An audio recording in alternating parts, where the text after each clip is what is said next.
Assalamualaikum warahmatullahi wabarakatuh. Apa kabar Bapak Ibu semuanya? Bagi Bapak Ibu yang dinyatakan sudah lulus dan mendapatkan kode PL, PL2, atau PL3 mungkin. Nah ini persiapan bagi Bapak Ibu hanya untuk pengisian daftar riwayat hidup ya. Mulai pengisian daftar riwayat hidup, NIP3K Guru, PKN meminta 9 dokumen wajib untuk diunggah oleh peserta.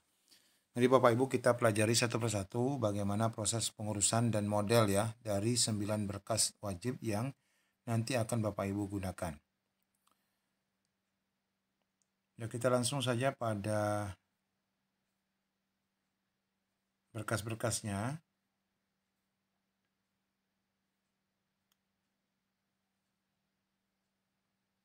Yang pertama Bapak Ibu berkas yang perlu Bapak Ibu miliki adalah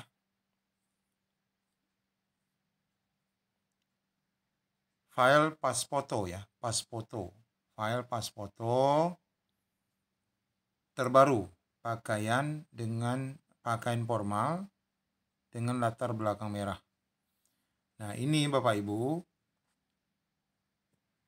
tidak harus pakai jas. Ya, tidak harus pakai jas, tidak harus pakai peci. Cukup pakaian formal. Jadi bagi Bapak Ibu yang menggunakan baju PGRI itu juga dibenarkan. Intinya sekarang poinnya adalah pada latar belakang merahnya. Ini ukuran filenya 500 KB kecil ya. Nah, ini masalah ukurannya 3x4 atau 4x6 itu tidak menjadi persoalan. Yang penting standar dia boleh 3x4 dalam hasil printnya, boleh 4x6. Yang penting untuk filenya ukurannya tidak boleh lebih dari 500 KB. Ingat ya, boleh menggunakan pakaian apa saja. Sebaiknya pakaian formal itu artinya jangan pakai kaos oblong ya. Kemudian yang kedua, file scan surat lamaran atau permohonan untuk diangkat menjadi P3K yang ditujukan kepada pejabat pembina kepegawaian. Nah, di mana untuk mendapatkan file surat lamaran ini, Bapak Ibu silakan mencari kembali pengumuman dibukanya seleksi P3K Guru kemarin. Di sana Bapak Ibu sudah disertakan ya contoh surat lamaran dari Pemda. Meskipun demikian sebenarnya surat lamaran dari Pemda lain contohnya itu boleh digunakan. Namun sebaiknya menggunakan sebagaimana Pemda tersendiri. Nah, di situ Bapak Ibu format yang di-upload nanti adalah dalam bentuk PDF ya. Nah, untuk surat lamaran ini tidak pakai e-materai. Kemudian file ketiga adalah scan ijazah asli yang digunakan untuk melamar kemarin. Nah, ini Bapak Ibu kan punya scan-nya. Itu digunakan lagi untuk 1000 KB. Ini sama seperti file saat digunakan awal-awal pendaftaran kemarin. Kemudian file scan transkrip nilai asli yang digunakan waktu melamar. Ini sama juga 1000 KB atau 1 kilo. Formatnya juga PDF. Nah, ini Bapak Ibu jika dia 2 lembar itu disatukan dalam satu file atau dia bolak-balik itu di scan bolak-balik. Kemudian file scan daftar riwayat hidup yang telah diisi dan diunduh dari pengisian DRH, kemudian harus bermaterai 10.000. Nah, sekarang memang sudah tidak menggunakan lagi materai biasa, ini menggunakan e-materai ya. Nanti Bapak Ibu harus menempelkan dengan e-materai persis seperti kemarin waktu mendaftar. Ditandatangani serta di-scan gabung menjadi satu file antara DRH perorangan dan DRH riwayat. Ukuran maksimal 1000 KB. Mengapa di sini ada 2 DRH? Jadi Bapak Ibu, DRH pertama itu adalah DRH berisi data pribadi Bapak Ibu. Nah, itu nanti akan dicetak menjadi 1 lembar. Itulah yang nanti akan ditempel e-materai. Nah, kemudian saat Bapak Ibu mengisi data pribadi, itu kan mengisi juga data pendidikan, data keluarga, kemudian apalagi ya, berkas-berkas yang lainnya, intinya itu nanti dicetak juga, tapi nanti proses pencetakannya terpisah. Sehingga ada lembar-lembar yang terpisah namun nanti harus digabung menjadi satu ya. Digabung menjadi satu dan di halaman awalnya harus ada e-materai 10.000. Kemudian file ke-6 adalah file surat pernyataan 5 poin. Ini sama seperti kemarin. Bapak Ibu silakan cek lagi. Ini sama seperti kemarin, bermaterai 10.000 dan ditandatangani. Nah, ada yang bertanya, Bapak Ibu, ini boleh tak digunakan lagi? Menurut admin ya, sebaiknya jangan. Sebaiknya jangan, karena dianggap sudah digunakan. Meskipun berkas itu sebenarnya hanya bersifat scan saja. Ini sama seperti e-materai, seperti materai biasa yang digunakan 2 kali. Nah, sebaiknya Bapak Ibu beli lagi, materinya tempel lagi, baru digunakan upload. Nah, karena nanti bisa jadi dalam pendeteksian QRIS-nya itu ada tanggalnya ya di situ. Kemudian selanjutnya berkas ke-7.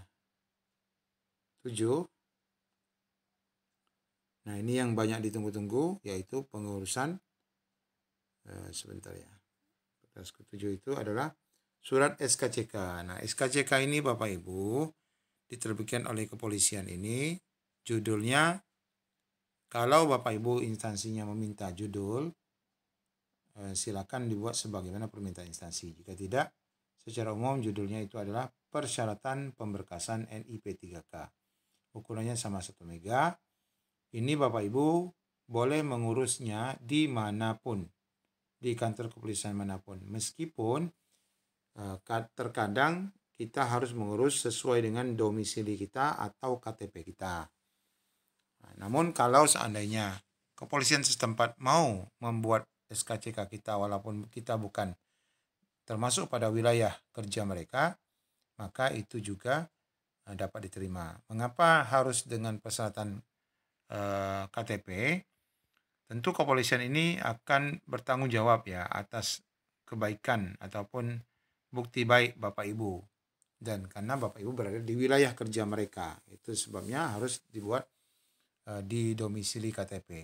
Tapi sekali lagi, jika ada pihak kepolisian yang akan dan mau membuat SKCK Bapak Ibu, meskipun Bapak Ibu berasal dari luar daerah, ya itu tidak menjadi persoalan. Dan SKCK ini sudah boleh dibuat dari sekarang ya, supaya tidak terlalu antri. Karena masa SKCK ini adalah 3 bulan. Untuk pemberkasan Bapak Ibu ini, insya Allah mencukupi dan itu tidak mencapai 3 bulan. Kemudian yang ke-8, file scan untuk surat keterangan sehat jasmani dan rohani. Nah, ini ada 2 surat ataupun ada 2 berkas ya yang terpisah. 1 surat sehat jasmani dan 1 surat sehat rohani, karena memang dokternya adalah khusus berstatus PNS atau dokter yang bekerja pada unit pelayanan kesehatan pemerintah. Sama keperluannya persyaratan pemberkasan NIP 3K. Di sini tidak disebutkan apa boleh tidak kalau misalnya di puskesmas. Karena di puskesmas itu juga layanan pemerintah. Dan di sana juga ada dokter dokter PNS-nya. Sebenarnya bisa Bapak Ibu, sebenarnya bisa. Tidak ada persyaratan tidak boleh di puskesmas. Hanya saja memang kita menginginkan yang terbaik. Nah, maka rumah sakit besar ya yang menjadi tujuan. Nah, perlu kita ketahui untuk pembuatan surat sehat jasmani rohani ini tidaklah terlalu mahal ya, tidaklah terlalu mahal. Hanya sekitar puluhan ribu atau sampai 150.000 saja. Namun yang mahal adalah berkas ke-9.